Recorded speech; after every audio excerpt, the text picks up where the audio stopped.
हारून एक छोटा सा लड़का था जो कराची के बैरूनी इलाके के एक गांव नूनहुन्ना में रहता था। हारून अपने गांव नूनहुन्ना के छोटे से प्राइमरी स्कूल में पढ़ने जाया करता था जो कि इसके घर से कोई 1 मील के फासले पर था। इसकी जमात का कमरा बहुत कुशादा था जिसमें पटसुन की बनी हुई बहुत लंबी लंबी चटाइयां फर्श पर लंबी और सीधी कतारों में बिछी होती थीं। बच्चे इन चटाइयों पर तख्ता सियाह और उस्ताद की तरफ मुंह करके बैठते थे। बच्चों नूनहुन्ना के लिए कोई मेज और कुर्सियां नहीं थीं। सिर्फ एक डेस्क कमरे में सबके सामने की तरफ था जो कि सिर्फ उस्ताद के इस्तेमाल में था। वहां एक तरफ एक अलमारी भी थी जिसमें बच्चों नूनहुन्ना की कापियां और किताबें वगैरह रखी हुई होती थीं। इन चंद चीजों के अलावा इस कमरे में कोई फर्नीचर नहीं था। उन दिनों में गांव नूनहुन्ना के छोटे स्कूलों में आमतौर पर यही तरीका होता था। हारून एक अच्छा लड़का था जो कि अपने बड़े बुजुर्गों, अपने वालिदैन और अपने उस्ताद की इज़्ज़त किया करता था। वो रोजाना बहुत सुबह सवेरे उठता ताकि वक्त पर तैयार होकर नाश्ता करे और फिर वो घर से निकलकर खेतों के दरमियान से गुजरता हुआ लंबा सफर तय करके स्कूल में वक्त से पहले पहुंच जाए। वो बहुत मेहनत करता और हमेशा अपना स्कूल का काम खत्म करता।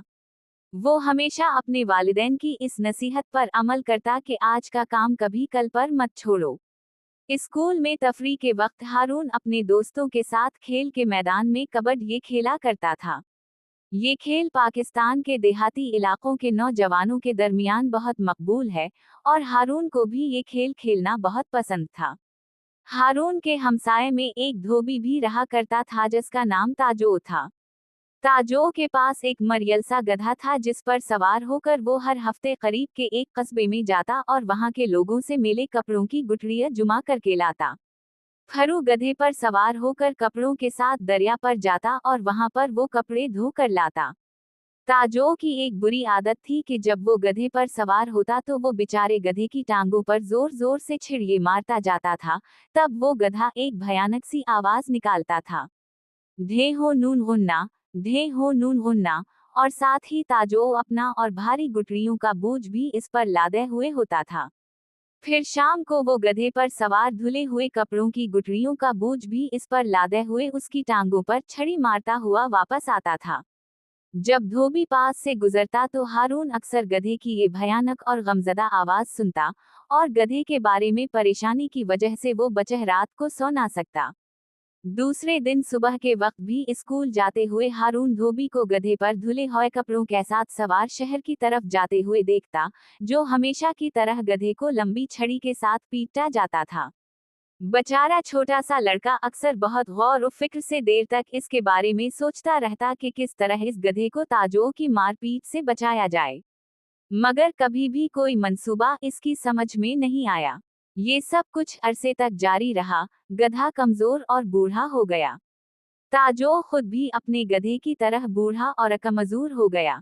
उसका नतीजा ये हवा कि धोबी शहर से इतने ज्यादा कपड़ों की गुठलियां जुमा करके धोने के लिए नहीं ला सकता था। इस वजह से वह अब ज्यादा गरीब हो गया था और उसको अपने गधे की देखभाल पहले से ज्यादा मुश्किल लगती थी। अब ताजो ने गधे को ताज़ा सब्ज घास की बजाय बचा खिच्चा खाना देना शुरू कर दिया, लेकिन इसकी गधे को पेटने की आदत नहीं बदली। फिर ऐसा इत्तेफाक हुआ कि हारून ने अपने प्राइमरी स्कूल के फाइनल इम्तिहान को अपनी जमात में सबसे ज्यादा नंबर हासिल करके पास कर लिया। हेडमास्टर ने इसके सर्टिफिकेट के साथ उसे एक खास इनाम भी दिया। हारून गांव नूनहुन्ना भर में बहुत मशहूर हो गया। इसके वालिदैन इंतहाई खुश होकर अपने बेटे की कामयाबी पर नाज करने लगे।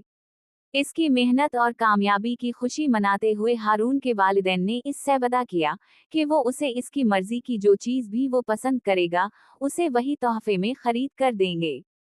उसी रात को जब वो छोटा सा लड़का अपने कमरे में सोने के लिए गया, उसके कमरे की खिड़की खुली थी और उसे इस बेचारे गधे की गमजदा आवाज थोड़े फासले से सुनाई दे रही थी, ढे हूँ ढे हूँ। हारून ने उसी वक्त फैसला कर लिया कि वो अपने वालिद से ताजो का गधा खरीदने के लिए कहेगा। इसे यकीन था कि इसके अब्बाजान इससे ताउन करेंगे, मगर इसे डर था कि बूढ़ा ताजो शायद ना माने। दूसरे दिन जब हारून ने दरखास्त की कि क्या वो ताजो का गधा खरीद सकता है, तो उसके वालिद इसकी गैर मुतवक्के दरखास्त पर बहुत हैरान हुए। इन्होंने कहा, बेटे, ताजो के गधे में क्या खास बात है? तुम कोई दूसरा जानवर भी पाल सकते हो। लेकिन हारून ने कहा, नहीं अब्बाजान, मैं ताजू का गधा ही हासिल करना बेहतर समझता हूँ। तब इस छोटे से लड़के ने अपने वालिद के सामने तमाम कहानी बयान की कि किस तरह ताजो अपने गधे को एक लंबी छड़ी से मारता है और किस तरह वो अपने गधे से कपड़ों की भारी गुठलियां अठवाता है और असे खाने के लिए ताज़ा घास की बजाय बचा खिच्चा खाना इसके आगे डाल देता है। हारून ने अपने वालिद को वजाहत करके बताया कि किस तरह वो अरसे से बेचारे गधे को इस सख्त जुल्म से बचाने की ख्वाहिश रखे हुए था। इसकी दास्तान सुनने के बाद उसके वालिद अपने बेटे के लिए इस बूढ़े गधे को खरीदने पर राजी हो गए। इस तरह दूसरे रोज सुबह हारून और उसके वालिद ताजो से मिलने गए और इन्होंने धोबी से पूछा कि क्या वो इसका गधा खरीद सकते हैं। ताजो को इस दरखास्त पर बहुत तजब हुआ। तब वो सोचने लगा कि उसका गधा कितना बूढ़ा और कमजोर हो चुका है और असे खिलाना पिलाना और इसकी देखभाल करना अब काफी मुश्किल हो गया था। फिर ताजो अच्छी कीमत हासिल करने के लिए कुछ देर बहस करने के बाद अपने बूढ़े गधे को बाप बेटे के हाथ बेचने पर राजी हो गया। हारून और अब्बाजान गधे को अपने साथ ही घर ले आए और उसे अपने घर के पीछे बहुत बड़े सहन में आजाद छोड़ दिया। इन्होंने बूढ़े गधे को खाने के लिए ताज़ा घास भी दी और इन्होंने वादा किया कि आइंदा उसे कभी भी कपड़ों की भारी गुठलियां नहीं उठानी पड़ेंगी और ना ही किसी लंबी छड़ी से मार खानी पड़ेगी। हारून ने हमेशा गधे की देखभाल की पूरी कोशिश की और बावजूद इसके कि वो गधा बहुत ही बूढ़ा था मगर वो जल्द ही ताकतवर और सेहतमंद हो गया। वो छोटा सा लड़का बहुत खुश था क्योंकि वो ये देख सकता था कि गधा अपने नए घर में कितना खुश था। और अब हारून को कभी भी इसकी वो इंतहाई गमज़दा आवाज़ ये नहीं सुनना पड़ेगी। कभी नहीं।